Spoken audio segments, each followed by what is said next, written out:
Hari ini kita akan berbicara tentang iman. Kolose 2 ayat 7. Hendaklah kamu berakar di dalam Dia dan dibangun di atas Dia. Hendaklah kamu bertambah teguh dalam iman yang telah diajarkan kepadamu, dan hendaklah hatimu melimpah dengan syukur. Firman Tuhan bilang, hendaklah kamu bertambah teguh dalam iman. Kita bertambah teguh, iman kita harus makin naik, makin naik, makin naik.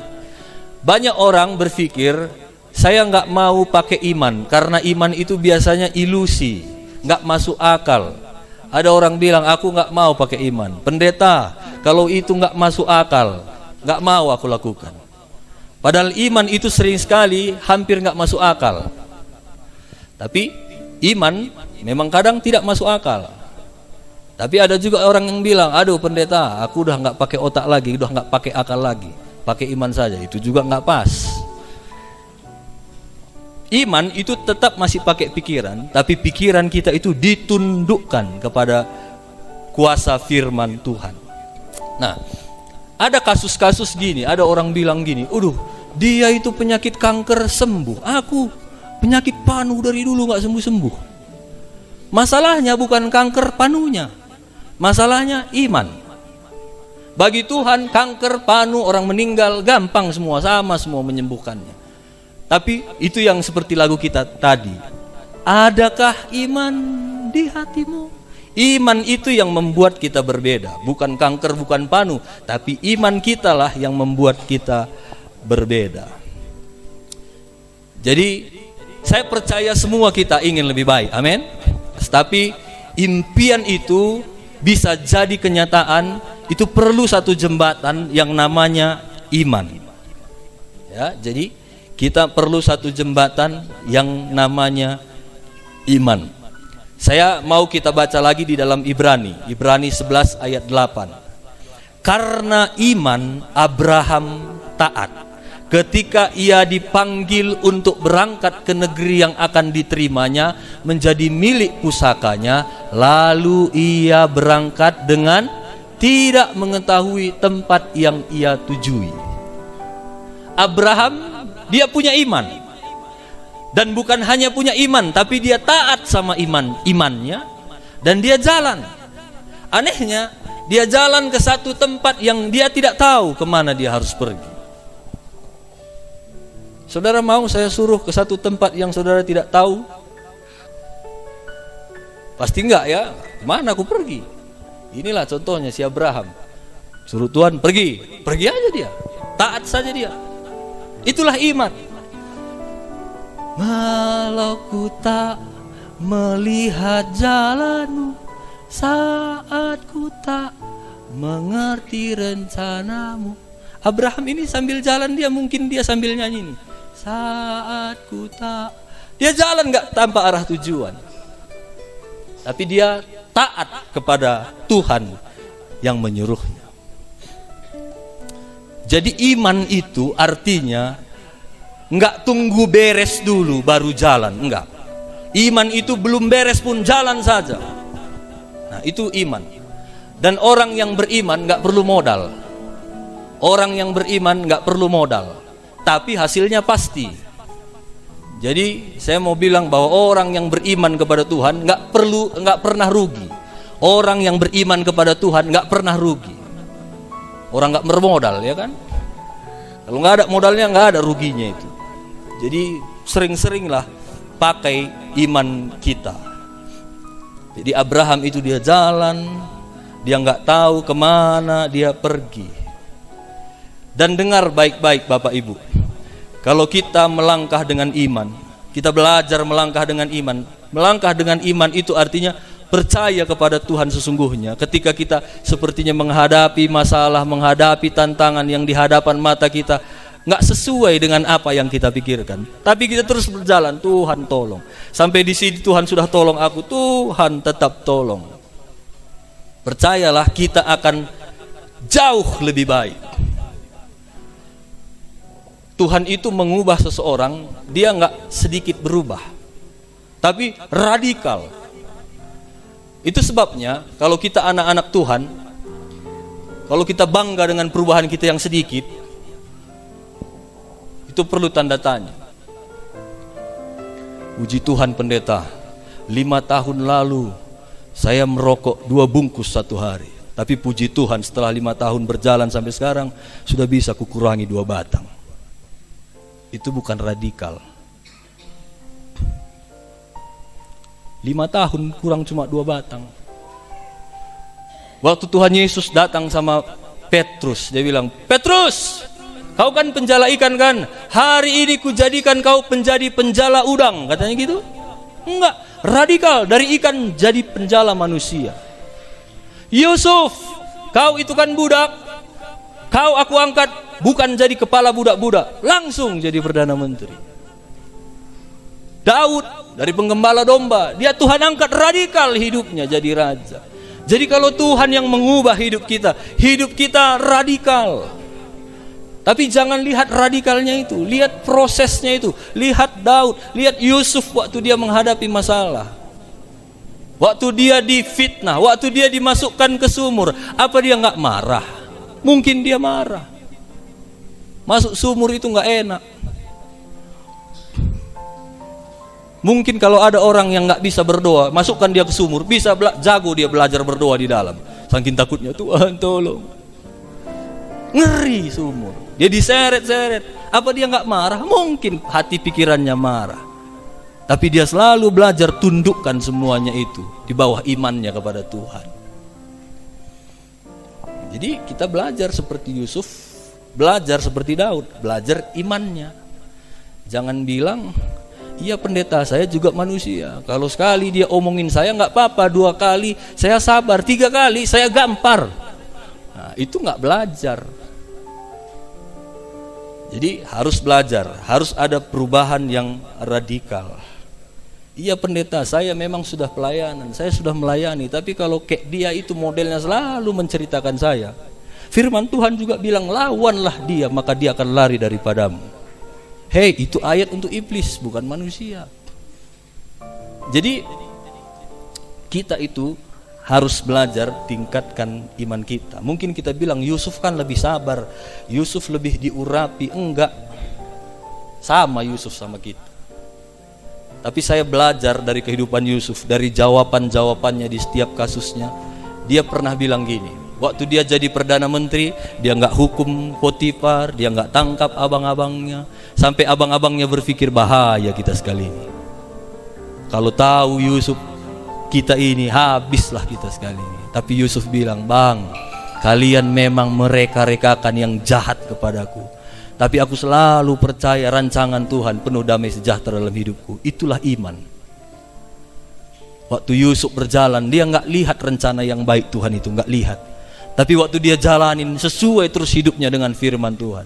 Waktu Potifar ajak dia tidur, enggak tante, dia lari, malah gala lari masuk penjara. Di penjara dia tetap, Tuhan aku tetap percaya janjimu. Itulah iman. Tidak melihat, tidak tahu, tapi dia tahu siapa yang menyuruh. Sama dengan hidup kita. Mungkin hari-hari ini iman kita sepertinya digoncangkan. Waktu kita lihat, yang kita lihat sumur, yang kita lihat sakit penyakit, yang kita lihat keluarga berantakan, yang kita lihat ekonomi yang terganggu, yang kita lihat banyak hal yang tidak sesuai dengan pikiran, hati, perasaan kita. Mulai hari ini jangan lagi lihat ke sana.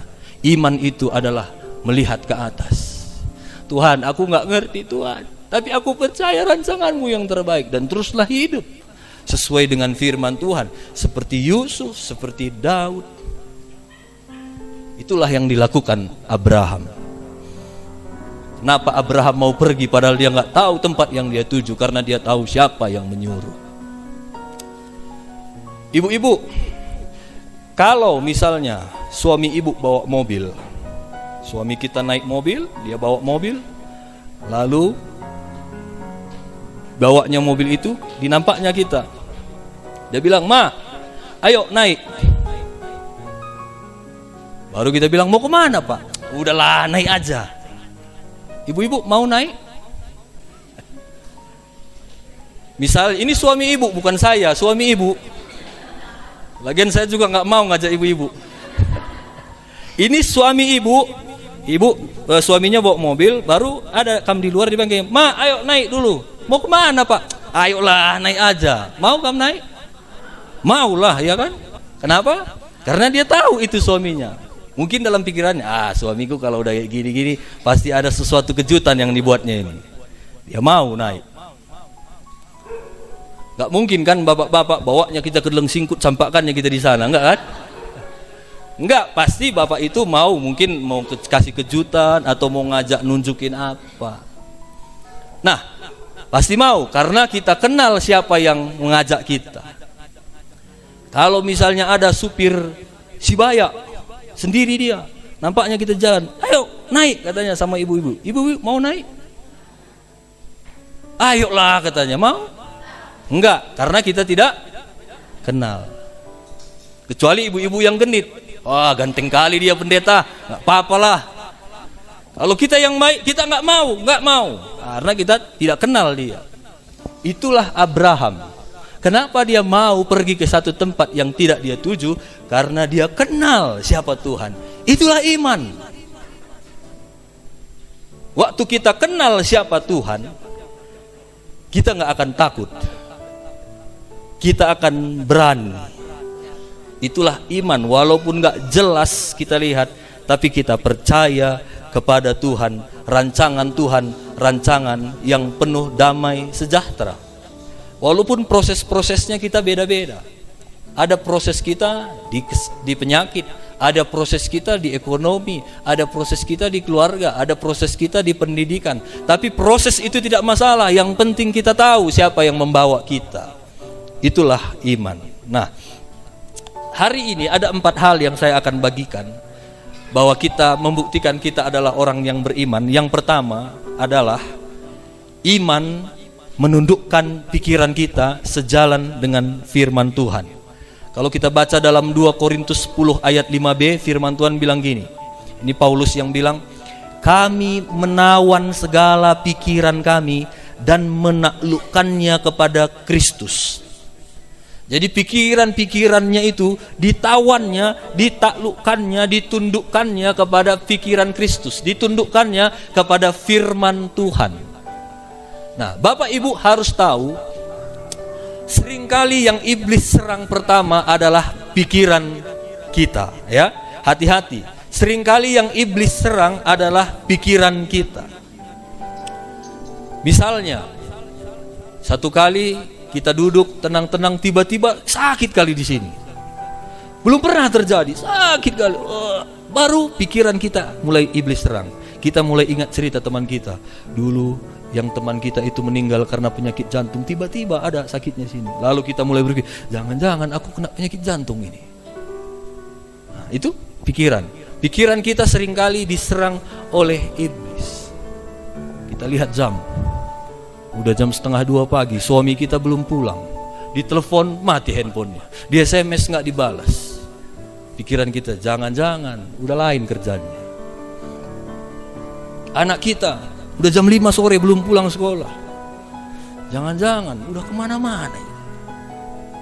Seharusnya kalau ada pikiran-pikiran itu kita taklukkan dalam firman Tuhan. Enggak, semua pasti baik. Seharusnya seperti itu.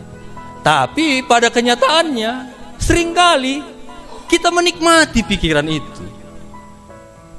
Misalnya seperti tadi, udah jam 1:30, suamiku belum pulang. Jangan-jangan udah ada yang lain.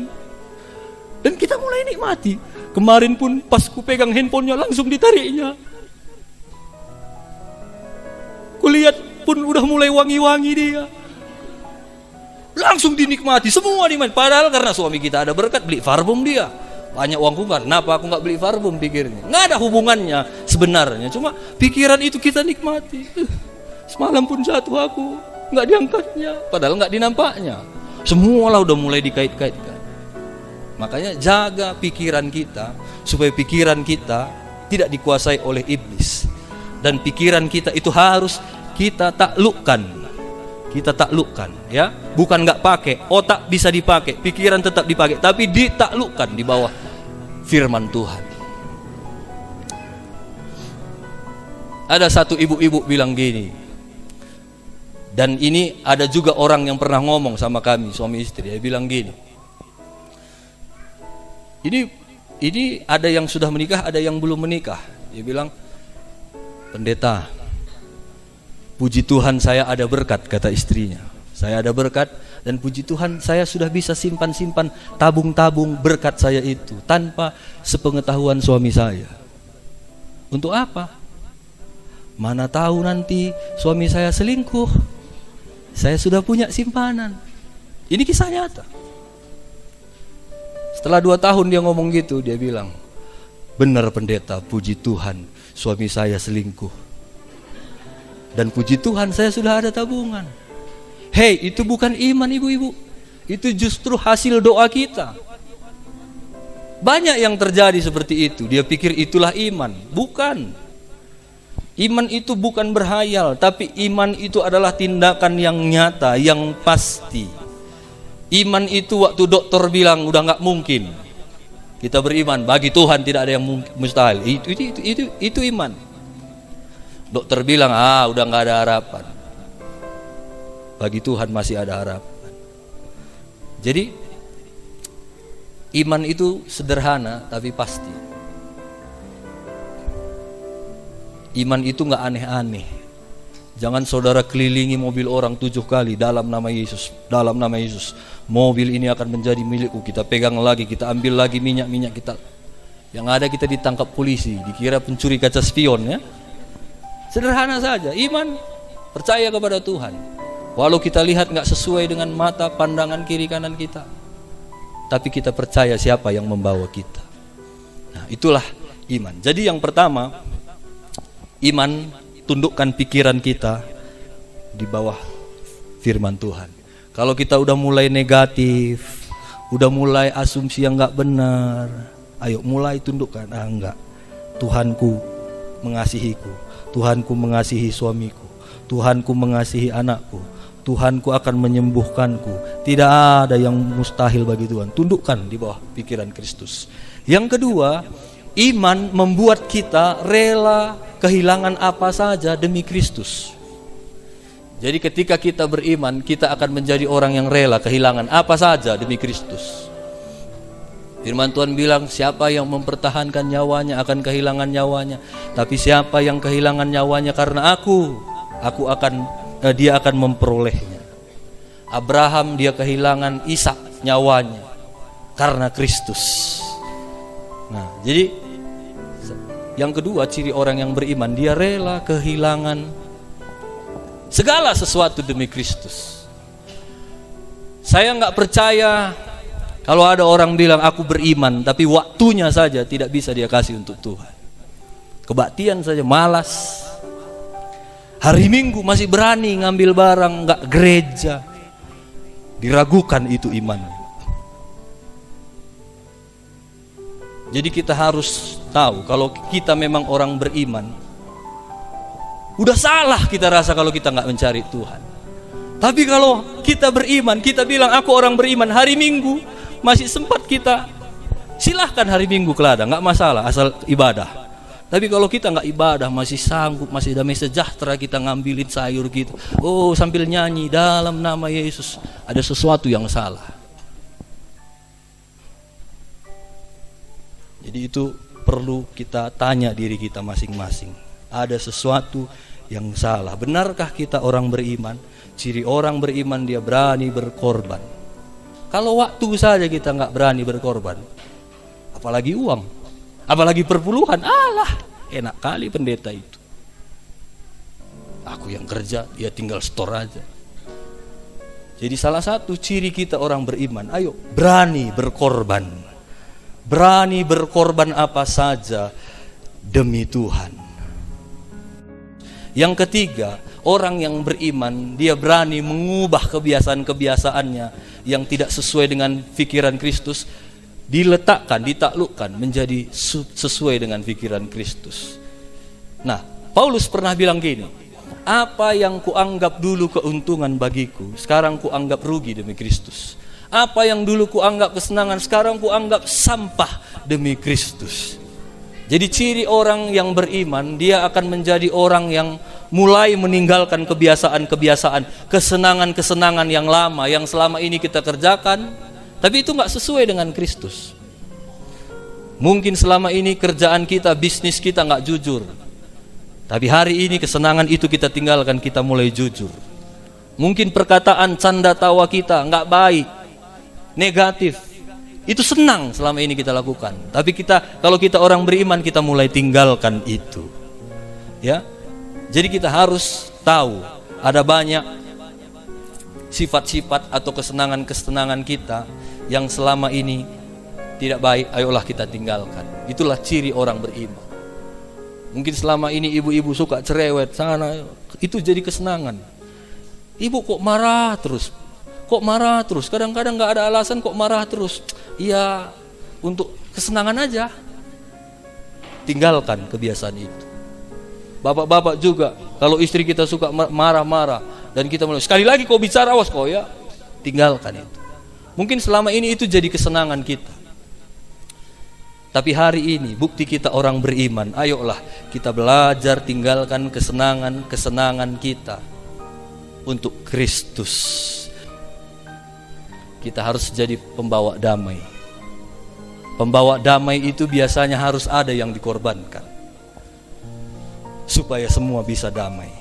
Jadi tinggalkan ya kesenangan-kesenangan yang selama ini. Dan yang berikut, iman itu memberikan kita roh yang menyala-nyala, semangat. Waktu Bartimeus dia sakit, udah lama dia sakit, tapi waktu dia beriman dia semangat. Yesus anak Daud, kasihani aku. Teriak lagi, Yesus anak Daud, kasihani aku. Mungkin berapa kali dia berteriak, karena dia punya iman. Dan akhirnya dia disembuhkan. Wanita yang 12 tahun pendarahan, udah lemas, udah kering mungkin, udah kurus. Tapi waktu dia punya iman, Tuhan pasti sembuhkan aku. Kalau ku jamah saja ujung jubahnya, aku sembuh. Iman itu yang memaksa dia untuk bisa semangat. Jalan mungkin dengan paksa dia jalan sendiri, dan akhirnya dia tangkap jubah Yesus dan dia sembuh. Jadi iman itu perlu. Ada 4 hal yang hari ini kita pelajari. Kalau saudara memang mau menjadi orang yang berubah, bukan berubah sikit, tapi radikal, belajar. Yang pertama tadi, tundukkan pikiran kita ini. Karena tanpa kita sadari, pikiran kita ini sering sekali membuat kita susah bangkit, susah maju. Jadi ketika kita melihat sesuatu yang baik, tundukkan di bawah pikiran Kristus. Kita lihat sesuatu orang yang gak benar, kita mulai pala, iblis mulai isi. Seperti yang saya bilang tadi, iblis itu jago mengkait-kaitkan, jago mengingatkan. Ya seperti itu tadi. Coba kau ingat, kemarin kan pas kau ambil handphonenya gak dikasihnya kan? Iya. Nah, cobalah kau lihat, sepatunya pun udah mulai kilat-kilat itu kau lihat. Coba, udah pakai minyak rambut. Dulu kan gak pernah pakai minyak rambut kan? Padahal suaminya udah pakai minyak rambut, udah pakai semir, karena diberkati Tuhan, dia dengar firman Tuhan, aku harus jadi anak yang lebih rapi. Nggak ada kaitannya dengan perempuan padahal. Tapi iblis itu jago mengkait-kaitkan. Dan salah kita, seringkali kita menikmati pikiran itu. Jangan lagi dinikmati, taklukkan semua di bawah pikiran Kristus. Ada sesuatu yang mungkin hal-hal yang kacau, enggak, Tuhan sanggup, taklukkan di bawah pemikiran Kristus. Yang kedua, jadi orang pengikut Kristus yang beriman harus rela kehilangan segala sesuatu demi Tuhan. Ayolah coba kita pikir-pikirkan, selama ini apa yang paling penting bagi kita? Uang kita kah? Ladang kita kah? Waktu kita kah? Coba mulailah kasih waktu untuk Tuhan, berkorban untuk Tuhan. Nggak mungkin kita berani berkorban uang kalau waktu saja kita nggak bisa korbankan kepada Tuhan. Belajar berkorban. Jadi ayo sama-sama kita berkorban.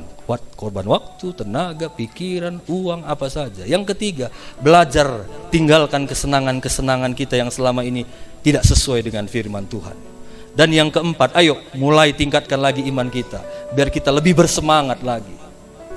Bersemangat lagi. Semangat itu yang akan menolong kita.